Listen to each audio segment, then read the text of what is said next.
দর্শক, আজ 20শে জুলাই 2026। চলুন শুরুতেই এক নজর চোখ বুলিয়ে নিই আজকের প্রধান হেডলাইনগুলোর দিকে।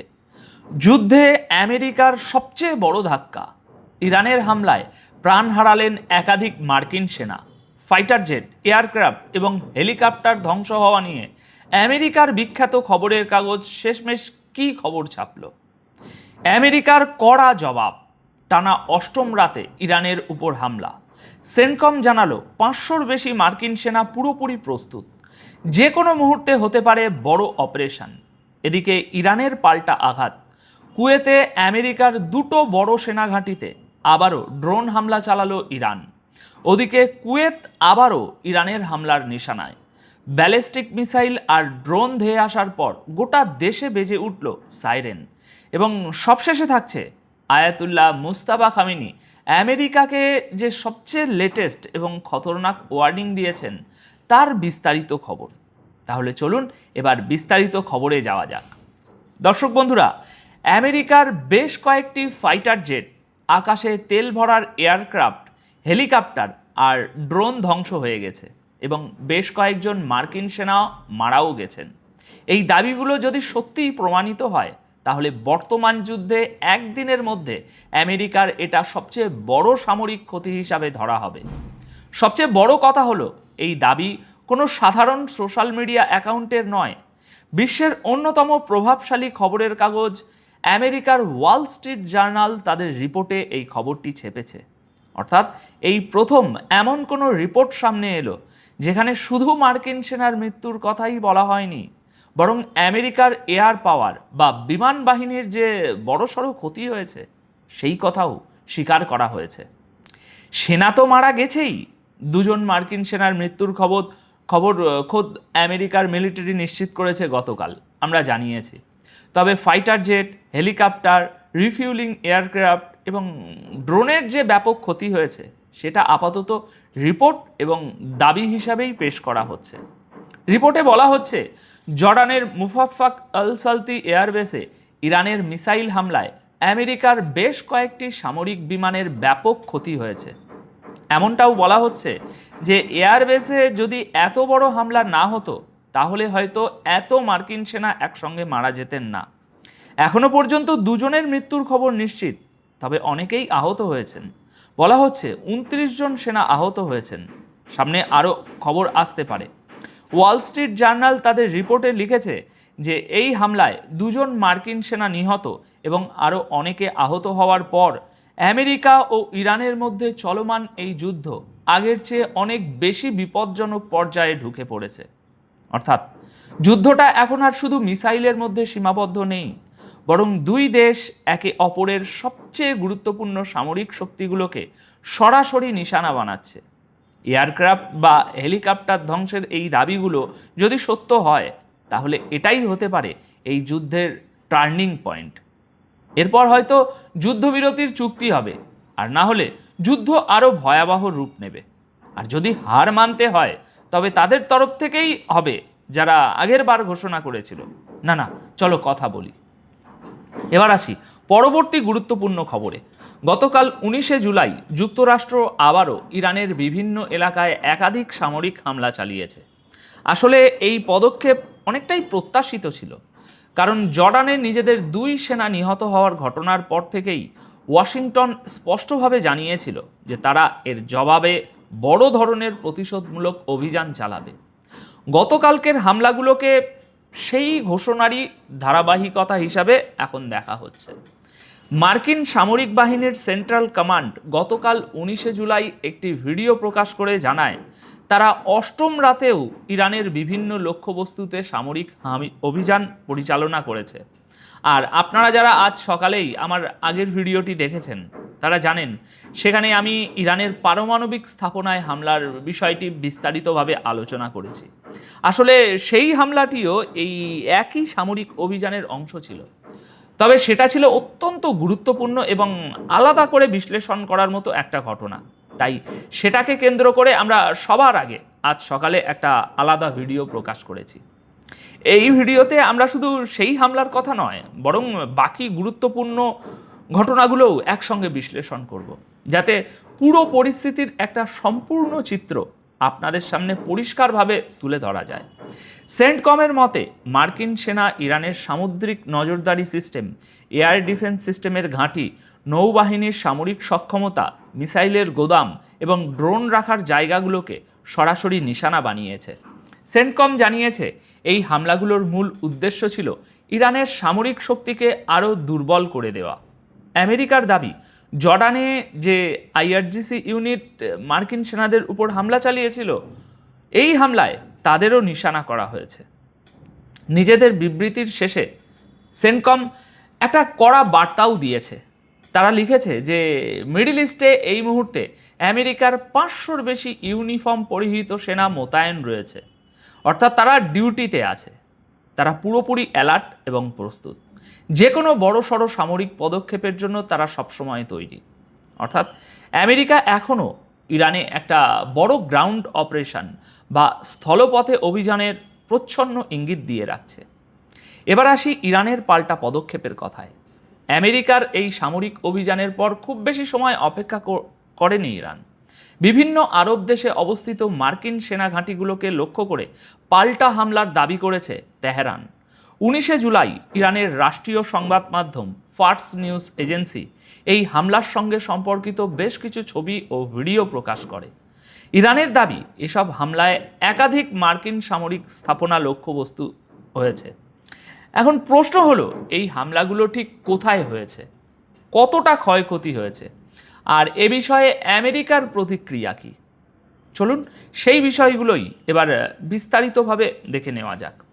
দর্শক, ইরানের মেহের নিউজ এজেন্সি জানিয়েছে যে ইরানি ফোর্সেস অপারেশন থান্ডারবোল্টের 16তম ফেজে কুয়েতে থাকা আমেরিকার 2টি অত্যন্ত গুরুত্বপূর্ণ সেনাঘাঁটিকে নিশানা করেছে। এখানে আপনাদের বলে রাখা ভালো, এই অপারেশন থান্ডারবোল্ট হলো ইরানের দেওয়া একটি নাম, যাতে সাধারণ মানুষ বিষয়টি সহজে বুঝতে পারে।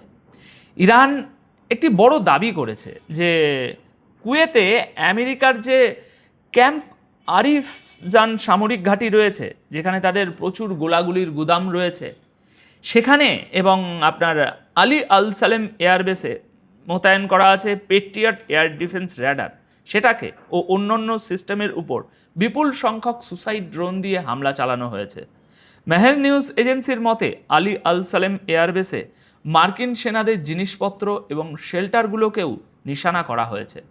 ইরানের সেনাবাহিনী তাদের বিবৃতিতে বলেছে যে আমেরিকার তরফ থেকে ইরানের সাধারণ মানুষের এলাকা, ব্রিজ এবং অন্যান্য পরিকাঠামোর উপর যে হামলা করা হয়েছে, তার জবাবেই এই পদক্ষেপ নেওয়া হয়েছে। ইরানের দাবি, তাদের সশস্ত্র বাহিনী নিজেদের দেশ, ইতিহাস এবং জনগণের প্রতিরক্ষার জন্য শত্রুর সামনে বুক চিতিয়ে দাঁড়িয়ে আছে। হামলা হলে পাল্টা জবাবও দেয়া হবে। এদিকে কুয়েত এখন ক্রমাগত ইরানের হামলার নিশানায় রয়েছে। গতকাল 19 জুলাই কুয়েতের সেনাবাহিনী জানায় যে দেশের উপর আবারও ইরানের মিসাইল এবং ড্রোন হামলা চালানো হয়েছিল, যা তারা মোকাবিলা করেছে। এর থেকে স্পষ্ট বোঝা যাচ্ছে একদিনের মধ্যেই কুয়েতকে দুবার নিশানা করেছে ইরান। কুয়েতের সেনাবাহিনী তাদের অফিসিয়াল বিবৃতিতে জানিয়েছে ইরানের ছোড়া ব্যালিস্টিক মিসাইল এবং ড্রোনগুলোকে তাদের এয়ার ডিফেন্স সিস্টেম একদম সফলভাবে আটকে দিয়েছে। সেনাবাহিনী ইরানের এই হামলাকে অপরাধমূলক কাজ হিসাবে আখ্যায়িত করেছে। অন্যদিকে কুয়েতের সরকারি নিউজ এজেন্সি কুনা জানিয়েছে হামলার সময় সাধারণ মানুষকে সতর্ক করার জন্য গোটা দেশে সাইরেন বাজানো হয়েছিল। দর্শক বন্ধুরা, কুয়েত, বাহরাইন, কাতার এরা প্রায় প্রতিদিনই এখন হামলার শিকার হচ্ছে। কিন্তু আশ্চর্যের বিষয় হলো, গত ফেব্রুয়ারি থেকে আজ পর্যন্ত এরা ইরানের উপর একটিবারও পাল্টা হামলা করেনি। কখনো কখনো মনে হয় এরা ভেতরে ভেতরে হয়তো এক হয়ে গেছে। এরাও হয়তো চাইছে যে আমেরিকা এই অঞ্চল থেকে বিদায় নিক। যাই হোক, এবার অন্য খবরে আসি। যুদ্ধের এই সময়ে সারা বিশ্বে নিজেদের খারাপ হতে থাকা ইমেজ বাঁচানোর জন্য ইসরায়েল এখন জলের মতো কোটি কোটি ডলার ওড়াচ্ছে। আমেরিকার ওয়াল স্ট্রিট জার্নাল গতকাল 19 জুলাই দাবি করেছে যে ইসরায়েল আমেরিকার ভিতরে নিজেদের ভাবমূর্তি উজ্জ্বল করার জন্য প্রায় $5 কোটি একটি বিশাল ইনফ্লুয়েন্স ক্যাম্পেন বা প্রচার অভিযান চালাচ্ছে। রিপোর্টে বলা হয়েছে আমেরিকার লাখ লাখ মানুষের মোবাইলে এআই দিয়ে তৈরি করা মেসেজ পাঠানো হচ্ছে। এই মেসেজগুলো এমা, সাহার, জন এরকম খুব সাধারণ আমেরিকানদের নামে আসছে। মেসেজগুলোতে ফ্রেন্ড ফর পিস বা পার্টনার্স ফর পিসের মতো সংগঠনের নাম ব্যবহার করা হচ্ছে, যাতে সাধারণ মানুষের মনে হয় এগুলো কোনো সাধারণ আমেরিকানদের পাঠানো মেসেজ। ওয়াল স্ট্রিট জার্নালের মতে এই মেসেজগুলোর মূল উদ্দেশ্য হলো ইসরায়েলকে আমেরিকার সবচেয়ে ভরসাযোগ্য এবং গুরুত্বপূর্ণ বন্ধু হিসাবে প্রমাণ করা, পাশাপাশি ইসরায়েলের পক্ষে লেখা আর্টিকেল বা ভিডিওগুলো মানুষের কাছে পৌঁছে দেওয়া। রিপোর্টে বলা হয়েছে এই পুরো প্রচার অভিযানটি চালাচ্ছে ক্লক টাওয়ার এক্স নামের একটি কোম্পানি, যার নেতৃত্বে রয়েছেন ব্র্যাড পার্সকেল। হ্যাঁ, এই ব্র্যাডই হলেন সেই ব্যক্তি যিনি 2016 সালে ডোনাল্ড ট্রাম্পের সফল নির্বাচনী প্রচারের ডিজিটাল সিস্টেম সামলাচ্ছিলেন। 2020 সালের ক্যাম্পেনেও তিনি গুরুত্বপূর্ণ ভূমিকা পালন করেছিলেন। রাজনৈতিক বিশ্লেষকরা এই প্রচারণাকে আমেরিকার ভিতরের বদলাতে থাকা জনমতের সাথেও যুক্ত করে দেখছেন এখন। গাজার যুদ্ধ, তারপর লেবানন, সিরিয়া এবং ইরান পর্যন্ত ছড়িয়ে পড়া এই সামরিক সংঘাতের পর আমেরিকার ভিতরের একটা বড় অংশ এখন প্রশ্ন তুলছে যে এই যুদ্ধগুলোতে আমেরিকার রাজনৈতিক এবং সামরিক সমর্থনের জন্য ঠিক কী মূল্য চোকাতে হচ্ছে। সাধারণ ট্যাক্সদাতাদের টাকা কোথায় খরচ হচ্ছে? এগুলো কি ইসরায়েলের কথায় খরচ করা হচ্ছে? এমতো পরিস্থিতিতে এখন আমেরিকার সাধারণ মানুষের সমর্থন ধরে রাখা ইসরায়েলের জন্য সবচেয়ে বেশি জরুরি হয়ে পড়েছে, কারণ জনগণের চাপ বাড়লে আমেরিকার রাজনীতিতেও তার প্রভাব পড়তে বাধ্য। গাজায় 75,000-এর বেশি ফিলিস্তিনিকে হত্যার অভিযোগের মুখে দাঁড়িয়ে বেঞ্জামিন নেতানিয়াহু এখন তার সরকারের ভাবমূর্তি বাঁচাতে জলের মতো কোটি কোটি ডলার খরচ করছেন। কিন্তু প্রশ্ন তো একটাই, কোটি কোটি ডলার দিয়ে কি রক্তের দাগ ধুয়ে ফেলা যায়? যে বাচ্চারা অনাথ হয়েছে তারা কি তাদের বাবা মাকে ফিরে পাবে? বাবা মায়েরা কি তাদের মৃত সন্তানদের আবার জীবিত দেখতে পাবে কখনো? এবার শুনুন ইরানের সুপ্রিম লিডার মুস্তাফা খামেনির একটি বিস্তারিত বিবৃতি। এটা শুধু একটা বিবৃতি নয়, এটা একটা চরম সতর্কতা। ইরানের সুপ্রিম লিডার মুস্তাফা খামেনি আমেরিকার জন্য একটি অত্যন্ত কড়া এবং বিপজ্জনক বার্তা দিয়েছেন। তিনি বলেছেন যে আমেরিকাকে এবার এমন শিক্ষা দেওয়া হবে যে তারা কোনোদিনও ভুলতে পারবে না। 18 জুলাই গভীর রাতে দেওয়া তার এক বিস্তারিত বার্তায় মুস্তাফা খামেনি বলেন, আমেরিকা ইরানের সাথে হওয়া চুক্তি বারবার ভেঙেছে। এর থেকে আবারও প্রমাণ হয়ে গেল যে ডোনাল্ড ট্রাম্পের সইয়ের কোনো দাম নেই। তিনি বলেন, জোর জুলুম করা, দাদাগিরি দেখানো আর কথা দিয়ে কথা না রাখাটাই হলো আমেরিকার স্বভাব, তাই তাদের উপর আর কোনোভাবেই বিশ্বাস করা যায় না। তিনি আরও বলেন, আমেরিকা যখন নতুন করে আবার যুদ্ধ উস্কে দেওয়ার চেষ্টা করছে তখন তাদের জেনে রাখা উচিত যে ইরানি জাতি তাদের জন্য এমন শিক্ষা প্রস্তুত রেখেছে যা তারা জীবনেও ভুলবে না। খামেনির কথায় সম্প্রতি ইরান যে জবাব দিয়েছে সেটা তো শুধু একটা উদাহরণ মাত্র, আসল জবাব দেওয়া এখনও বাকি আছে। এই বার্তায় খামেনি ইরানের সাধারণ মানুষের কাছেও একটি আবেদন জানিয়েছেন। তিনি বলেছেন, এই কঠিন সময়ে দেশের ভিতরে যেন একতা এবং সম্প্রীতি যে কোনো মূল্যে বজায় থাকে, কারণ শত্রুরা সবার আগে এই জায়গাটিতেই আঘাত করার চেষ্টা করবে। তিনি স্পষ্ট বলেন, সরকার বা কোনো অফিসারের প্রতি যদি কারো কোনো অভিযোগও থাকে তাহলেও এমন কোনো আচরণ করা উচিত নয় যাতে ইরানের জাতীয় ঐক্য দুর্বল হয়ে পড়ে, কারণ দেশের ভিতরে ঝগড়াঝাটি বা উথাল পাথাল পরিস্থিতি তৈরি হওয়াই হলো শত্রুদের সবচেয়ে বড় চাওয়া। সবশেষে খামেনি বলেন, ইরানের জনগণ নিজেদের দেশ, স্বাধীনতা এবং আত্মসম্মান রক্ষার জন্য আগের মতোই ময়দানে শক্ত হয়ে দাঁড়িয়ে থাকবে, আর আমেরিকাকে তাদের প্রতিটি পদক্ষেপের জন্য চরম মূল্য চোকাতে হবে। তো দর্শক বন্ধুরা, আপাতত এই প্রতিবেদন তাহলে এ পর্যন্তই। সবথেকে লেটেস্ট খবরগুলো আপনাদের দিয়ে দিলাম। ভিডিওটি ভালো লাগলে শেয়ার করবেন এবং আপনাদের মন্তব্য কমেন্ট বক্সে লিখে জানাবেন। সবাই খুব ভালো থাকবেন, সুরক্ষিত থাকবেন। অনেক অনেক ধন্যবাদ আপনাদের সকলকে।